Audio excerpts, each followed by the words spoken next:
So why do we use electric energy in the first place? Like, why don't we use other systems? In this section, we're going to discuss some of the positive impacts that energy in general has had on our quality of life and point out some of the reasons that we choose to use electric energy in specific. So we humans have, throughout our history, have really increasingly utilized energy to improve our quality of life. We've harnessed energy to make our lives easier.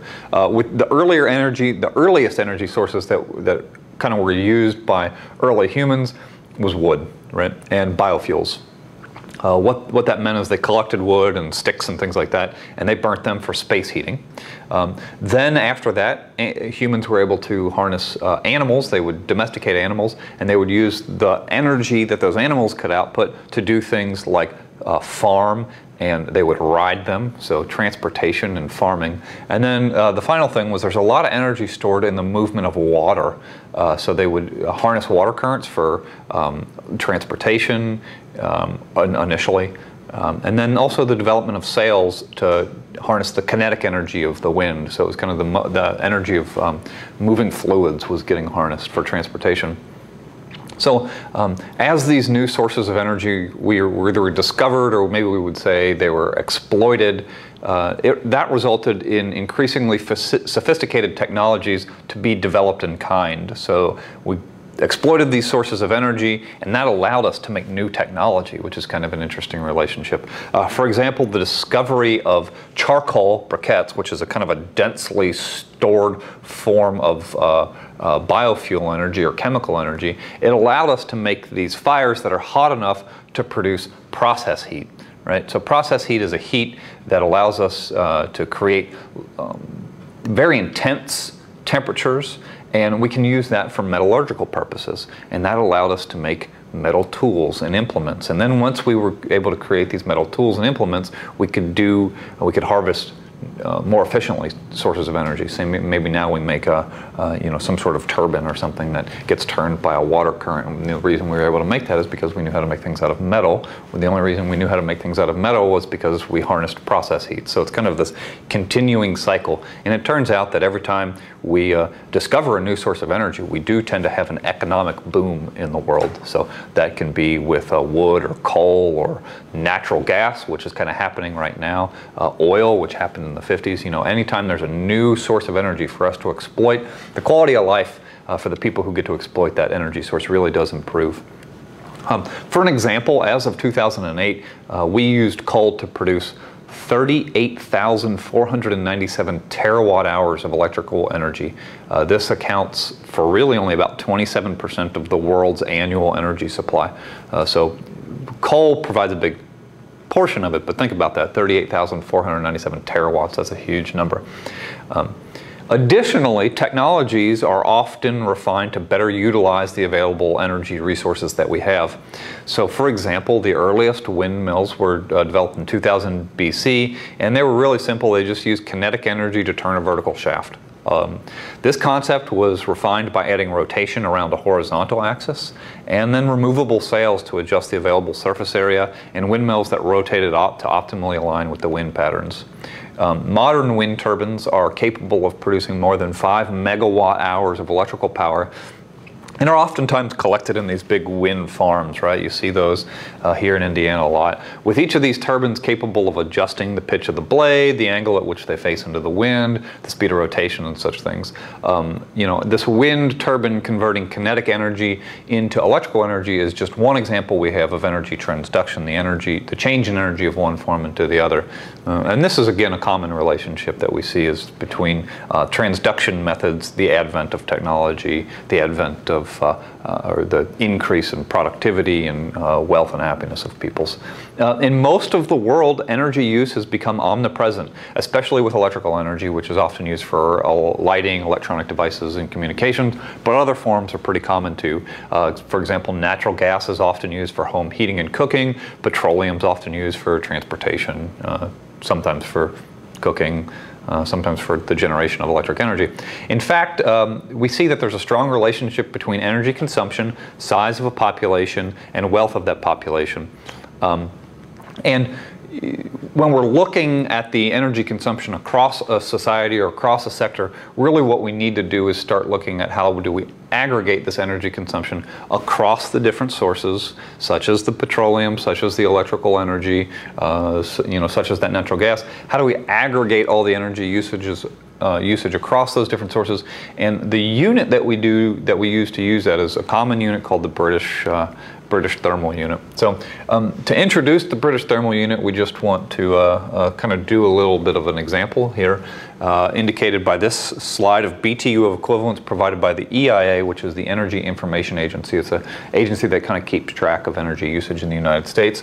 So the first thing that we want to look at is the total energy used by one average U.S. light-duty vehicle per year. So the average U.S.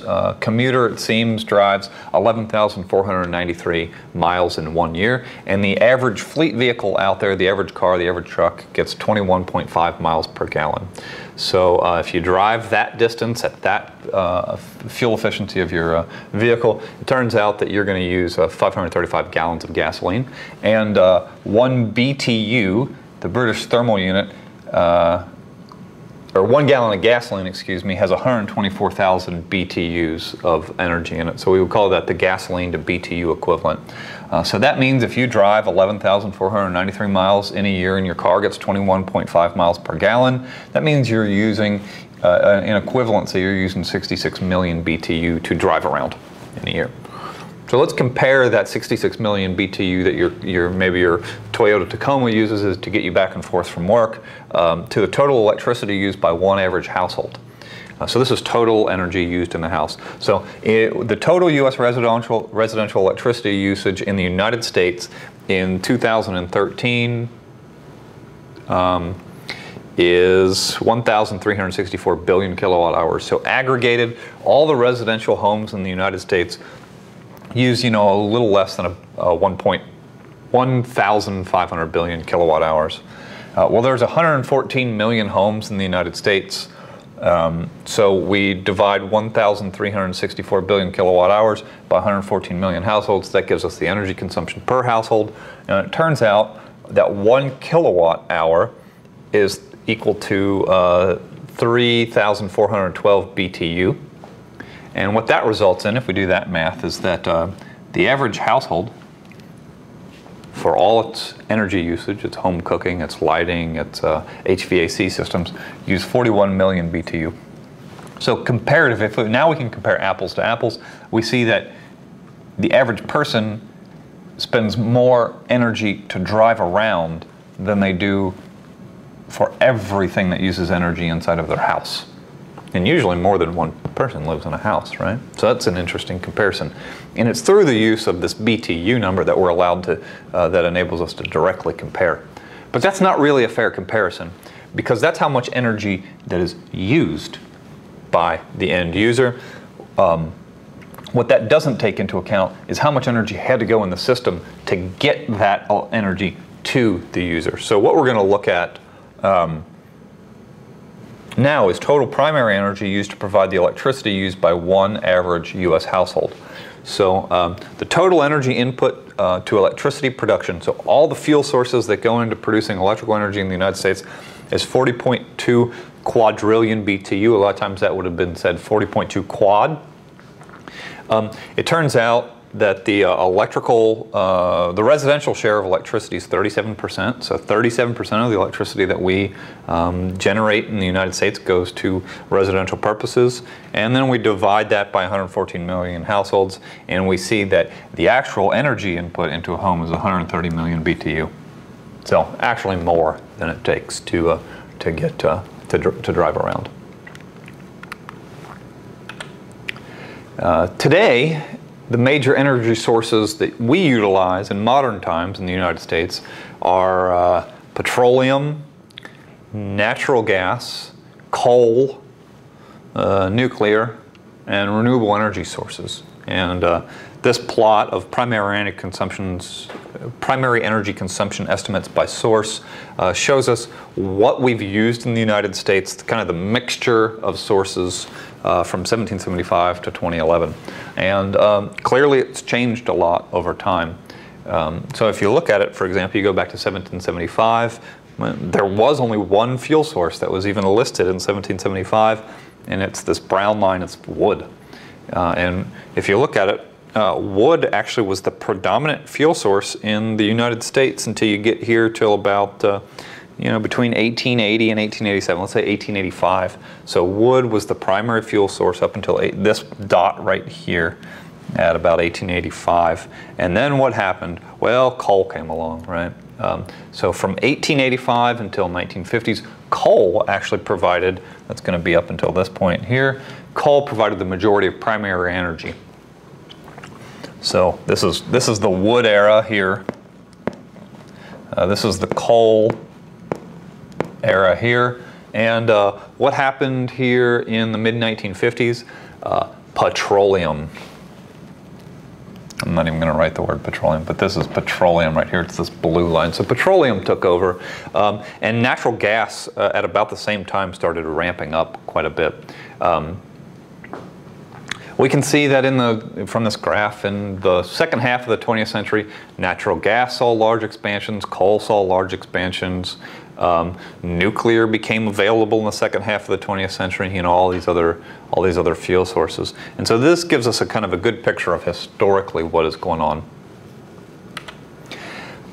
It is important to kind of dig down more into it and look at what we call a distinguishment between primary energy consumption by source and energy consumption by sector. So energy sources in this context are typically called the fuels, and the sectors are the parts of the economy that consume the energy that gets produced. So this is a primary energy consumption by source and sector graph from the Energy Information Agency, and what it tells us is where did the energy we use come from, what sources did it come from. It's divided into petroleum, natural gas, coal, renewable energy, and nuclear electric power, and then where did it go to? And it divides the economy into these sectors: transportation, the industrial sector, residential and commercial, and then the electric power. So let's look at some of the numbers. For example, this figure shows that petroleum makes up 36% of the U.S. total energy source of the United States. What that is saying is 36% of total U.S. energy consumption is fueled by petroleum across all the sectors: transportation, industrial, residential and commercial, and electric power. In regards to just electric power, we see that only about 1% of electric power is actually supplied by petroleum. So petroleum makes up almost an insignificant portion of electric power.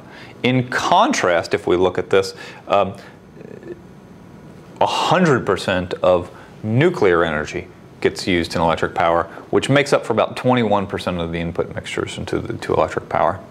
So it's a significant portion of the electric power produced comes from all of the nuclear electric power. That 100% discounts nuclear facilities on ships and submarines. So it's not quite 100%, but it's pretty darn close. So this relationship is shown for all the sources and all the sectors. You can just come to a source.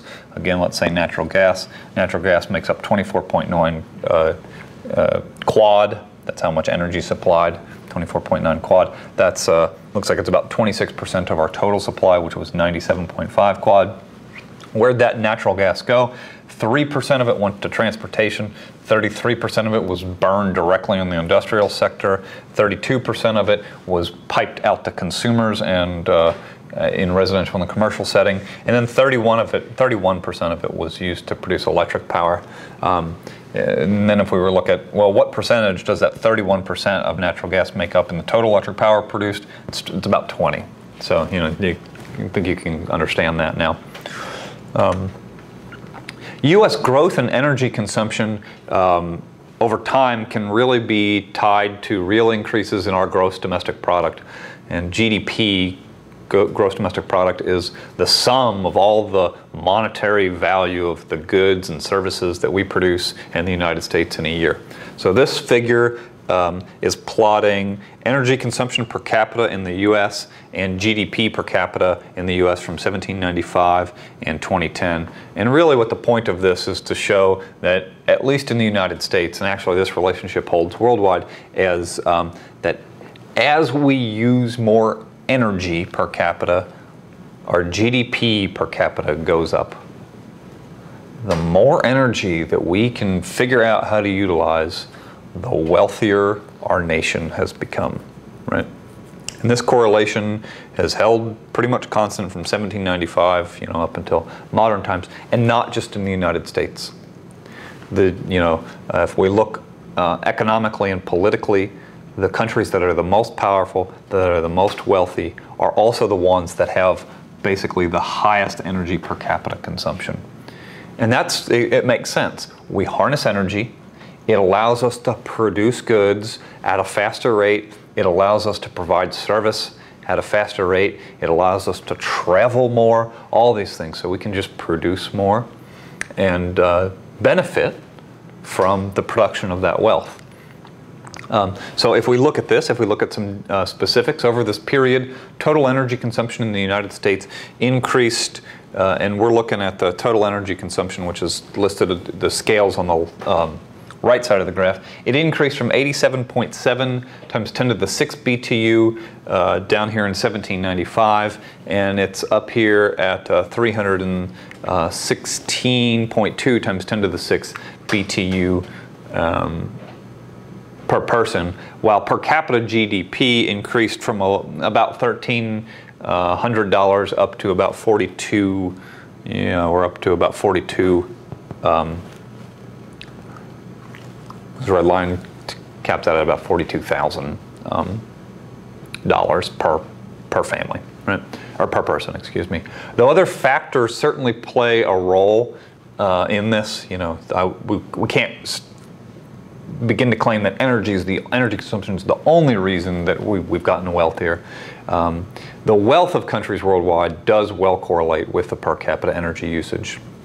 So if we were just to look at maybe some other countries, Australia, for example, the energy consumption per capita in Australia is 281 times 10 to the 6 BTU, and their real GDP per capita is $34,715 in U.S. dollars.